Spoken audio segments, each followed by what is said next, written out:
Continuação da leitura do livro do Evangelho segundo o Espiritismo, de Allan Kardec, página 79. Bem-aventurados os aflitos, capítulo 5. Justiça das aflições, causas atuais das aflições, anteriores das aflições, esquecimento do passado, motivos de resignação, o suicídio, a loucura, instruções dos espíritos. Número 1. Bem-aventurados os que choram, porque serão consolados. Bem-aventurados os famintos e os preguiçosos de justiça, porque serão saciados. Bem-aventurados os que sofrem de perseguição pela justiça, pois é deles o reino dos céus. Bem-aventurados vós que sois pobres, porque vós é o reino... Aliás, Mateus 5, 4, 6 e 10. Bem-aventurados vós que sois pobres, porque vosso é o reino dos céus. Bem-aventurados vós que agora tendes fome, porque sereis saciados. Ditosos sois vós que agora chorais, porque rireis. Lucas 6, 20 e 21. Mas ai de vós os ricos, que tendes no mundo a vossa consolação. Ai de vós que estáis saciados, porque tereis fomes. Ai de vós que agora rides, porque sereis constrangidos a gemer e a chorar. Lucas 6, 24 e 25. Justiça das aflições. Somente na vida futura podem se efetivar as compensações que Jesus promete aos aflitos na terra. Sem certeza do futuro, estas máximas seriam um contrassenso, mas ainda seriam um engodo. Mesmo com essa certeza, dificilmente se compreende a convivência de sofrer para ser feliz. Dizem para se ter maior mérito, mas então pergunta-se, por que sofrem uns mais que os outros? Por que nascem uns na miséria e outros na opulência, sem coisa alguma terem haverem feito o que justifique essas posições? Por que uns nada conseguem, e ao passo que a outros tudo parece sorrir? Todavia, o que ainda menos se compreende é que os bens e os males estejam desigualmente repartidos entre o vício e a virtude, e que homens virtuosos não sofram ao lado dos maus que prosperam. As anomalias parecem desmentir a justiça de Jesus. Entretanto, desde que admita a existência de Deus, ninguém o pode conceber sem o infinito, a bondade, sem que não seria Deus. Se é o soberanamente bom e justo, não pode agir caprichosamente nem com parcialidade. Logo, as vicissitudes da vida derivam de uma causa, e pois que é Deus é justo, justa há de ser essa causa. Isso que de cada um deve bem compenetrar-se. Por meio dos ensinos de Jesus, Deus pôs os homens na direção dessa causa e hoje, julgando-os suficientemente maduros para compreendê-la, lhes revela completamente a aludida causa por meio do Espiritismo, isso é, pela palavra dos Espíritos. Causas atuais das aflições. De duas espécies são as vicissitudes da vida. Ou, se preferirem, promanam de duas fontes bem diferentes que importa distinguir. Umas têm a sua causa na vida presente, outras fora desta vida. Remontando-se à origem dos males terrestres, reconhecer-se-á que muitos são a consequência natural do caráter e do proceder dos que o suportam. Quanto aos homens, caem por sua própria culpa. Quantos são vítimas de sua imprevidência, de seu orgulho e de sua ambição? Quantos se arruinam por falta de ordem, de perseverança, pelo mau proceder ou por não terem sabido limitar seus desejos? Quantas uniões desgraçadas porque resultam de um cálculo, interesse ou de vaidade nas quais o coração não tomou parte alguma? Quantas dissensões funestas e disputas se teriam evitado com um pouco de moderação e menos suscetibilidade? Quantas doenças e enfermidades decorrem da intemperança e dos excessos de todo gênero? Quantos pais infelizes com seus filhos porque não lhes combateram desde o princípio as más tendências? Por fraqueza ou indiferença, deixaram que neles desenvolvessem os germes do orgulho, do egoísmo e de total vaidade que reproduzem a secura do coração. Depois, mais tarde, quando recolhem o que semearam, admiram-se e afligem da falta de deferência com os que são tratados e da ingratidão deles. Interroguem friamente suas consequências todos os que são feridos no coração pelas vicissitudes e decepções da vida. Remontem passo a passo a origem dos males que se torturam e verifiquem que as mais das vezes não poderão dizer: se eu houvesse feito ou deixado de fazer tal coisa, não estaria em semelhante condição.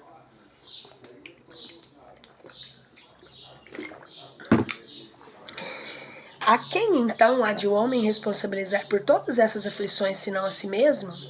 O homem, pois em grande número de casos, é causador de seus próprios infortúnios. E, em vez de reconhecê-lo, acha mais simples, menos humilhante para sua vaidade acusar a sorte, a providência, a má fortuna, a má estrela, ao passo que a má estrela é apenas a sua incúria. Os males dessa natureza fornecem, indubitavelmente, um notável contingente ao cômputo das vicissitudes da vida. O homem evitará quando trabalhar por se melhorar moralmente, tanto quanto intelectualmente. A lei humana atinge certas faltas e as pune. Pode então o condenado reconhecer que sofre a consequência do que fez, mas a lei não atinge nem pode atingir todas as faltas. Incide especialmente sobre os que trazem prejuízo à sociedade e não sobre nós, sobre as que só prejudicam os que cometem. Deus, porém, quer que todas as suas criaturas progridam. Portanto, não deixe impune qualquer desvio do caminho reto. Não há falta alguma, por mais leve que seja, nenhuma infração de sua lei que não acarrete forçosas e inevitáveis consequências mais ou menos deploráveis. Daí segue que nas pequenas coisas, como nas grandes, o homem é sempre punido por aquilo que pecou. Os sofrimentos que decorrem do pecado são-lhe uma advertência do que procedeu mal. Dão-lhe experiência, fazem-lhe sentir a diferença existente entre o bem e o mal e a necessidade de se melhorar para, de futuro, evitar o que lhe originou uma fonte de amarguras, sem o que motivo não haveria para que se emendasse. Confiante da impunidade, retardaria seu avanço e consequente a sua felicidade futura. Entretanto, a experiência algumas vezes chega um pouco tarde, quando a vida já foi desperdiçada e turbada, quando as forças já estão gastas e sem remédio o mal. Põe-se então o homem a dizer: se no começo dos meus dias eu soubera o que sei hoje, quantos passos em falso eu teria evitado? Se houvesse de recomeçar, conduzir-me-ia de outra maneira. No entanto, já não há mais tempo. Com o obreiro preguiçoso que diz: perdi o meu dia, ele também diz: perdi minha vida. Contudo, assim, para o obreiro, o sol se levanta no dia seguinte, permitindo-lhe neste reparar o tempo perdido. Também para o homem, após a noite do túmulo, brilhará o sol de uma nova vida, em que lhe será possível aproveitar a experiência do passado e das suas boas resoluções para o futuro. Causas anteriores das aflições. Mas se há males nessa vida, cuja primária é o homem, outros há também aos quais, pelo menos na aparência, ele é completamente estranho, que parecerão atingi-lo como por fatalidade. Tal, por exemplo, a perda desses entes queridos e as dos que são amparo da família. Tais ainda os acidentes que nenhuma previsão poderia impedir, os reveses da fortuna que frustram todas as precauções aconselhadas pela prudência, os flagelos naturais, as enfermidades da nascença, sobretudo os que tiram tantos os infelizes os meios de ganhar a vida pelo trabalho, as deformidades, o idiota, o cretinismo e etc. Os que nascem nessas condições certamente nada hão feito na existência atual para merecer sem compensação tão triste sorte, que não podiam evitar que são impotentes para mudar por si mesmos e que o põem à mercê da comisseração pública, porque pois serão tão desgraçados enquanto ao lado deles, sob o mesmo teto, na mesma família, outros são tão favorecidos de todos os modos? Quer dizer, enfim, dessas crianças que morrem em tenra idade da vida só conheceram sofrimentos? Problemas são esses que ainda uma filosofia pôde resolver. Anomalias que religião nenhuma pôde justificar, que seriam a negação da bondade, da justiça e da providência de Deus. Se verificasse a hipótese de ser criada a alma ao mesmo tempo que o corpo e de estar a sua sorte irrevogavelmente determinada após a permanência de alguns instantes na terra, que fizeram essas almas, que acabam de sair das mãos do Criador, para que se vissem nesse mundo os braços com tantas misérias e para merecerem no futuro uma recompensa ou punição qualquer, visto que não hão podido praticar nem o bem e nem o mal? Todavia, por virtude do axioma segundo o qual todo efeito tem uma causa, tais misérias são efeitos de que hão de ter uma causa, desde que se admita um Deus justo, essa causa também há de ser justa. Ora, ao efeito, perecendo sem a sua causa, se essa não encontra na vida atual, há de ser anterior a essa vida, isso é, há de estar numa existência precedente. Por outro lado, não podendo Deus punir alguém pelo bem que fez, nem pelo mal que não fez, se somos punidos é que fizemos o mal. Se esse mal não o fizemos na presente vida, teremos feito numa outra. É uma alternativa que ninguém pode fugir, em que a lógica decide de que parte se acha a justiça de Deus. O homem nem sempre é punido ou punido completamente na sua existência atual, mas não escapa nunca às consequências de suas faltas. A prosperidade do mal é apenas momentânea. Se ele não espiar hoje, espiará amanhã, ao passo que aquele que sofre estará espiando seu passado. O infortúnio, que à primeira vista parece merecido, tem sua razão de ser, e aquele que encontra em sofrimento pode dizer: perdoa-me, Senhor, porque pequei. Os sofrimentos devido às causas anteriores à existência presente, como os que originam os de culpas atuais, são muitas vezes a consequência da falta cometida, isso é, o homem pela ação de uma rigorosa justiça distributiva sofre o que fez sofrer aos outros. Se foi duro e desumano, poderá seu turno ser tratado duramente com desumanidade. Se foi orgulhoso, poderá nascer em humilhante condição.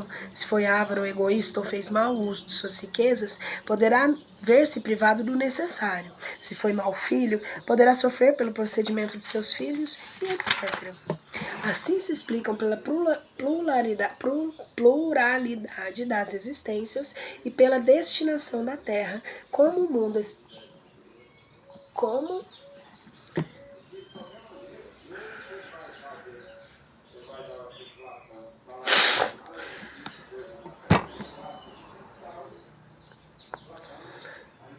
aquele que se leva, como o mundo expiatório, as anomalias que apresentam a distribuição da ventura e desventura entre os bons e maus nesse planeta.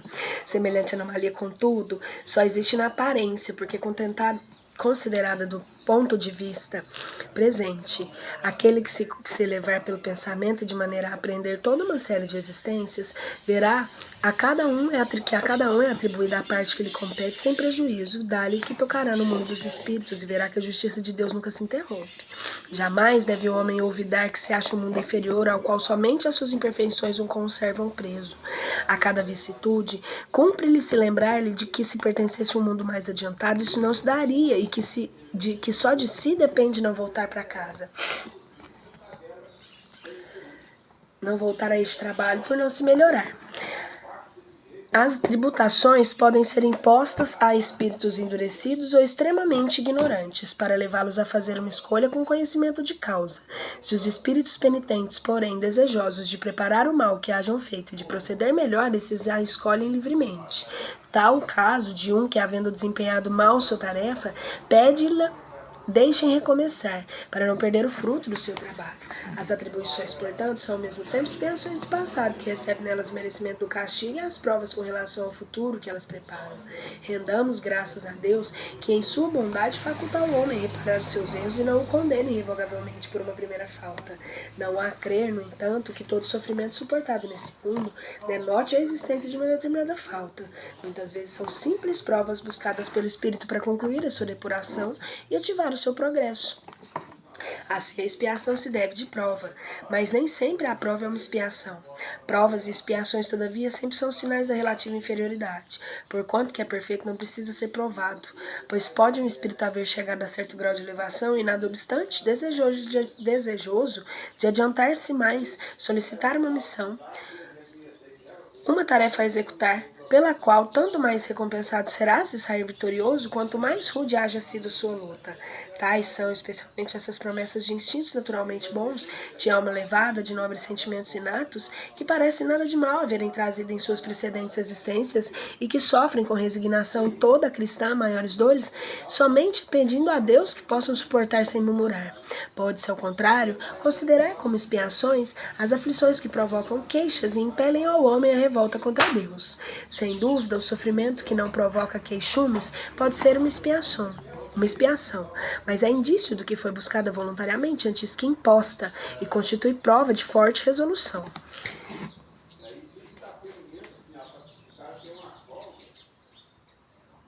O que é sinal de progresso. Os espíritos não podem aspirar à completa felicidade até que não se tenham os tornado puros. Qualquer mácula interdita à entrada nos mundos são ditosos.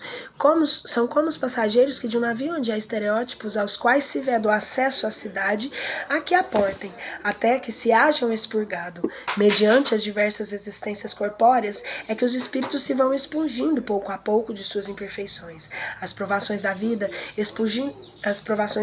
os fazem adiantar-se, quando bem suportadas. Com expiações, elas apagam as faltas e purificam. São o remédio que limpa as chagas e a cura do doente. Quanto mais grave é o mal, tanto mais enérgico deve ser o remédio. Aquele, pois, que muito sofre, deve reconhecer que muito tinha a expiar e deve regozijar-se a ideia da sua próxima cura. Dele depende, pela resignação, tornar proveitoso o seu sofrimento e não lhe estragar o fruto com as suas impaciências, visto que, do contrário, terá de recomeçar. Esquecimento do passado. Em vão se objeta que o esquecimento constitui o obstáculo a que se possa aproveitar da experiência e das vidas anteriores. Havendo Deus entendido de se lançar seu véu sobre o passado, é que há nisso vantagem. Com efeito, a lembrança traria gravíssimos inconvenientes. Perderia em certos casos, humilhar-nos singularmente, ou então exaltar-nos o orgulho e assim entravar o nosso livre-arbítrio. Em todas as circunstâncias, acarretaria inevitável perturbação nas relações sociais.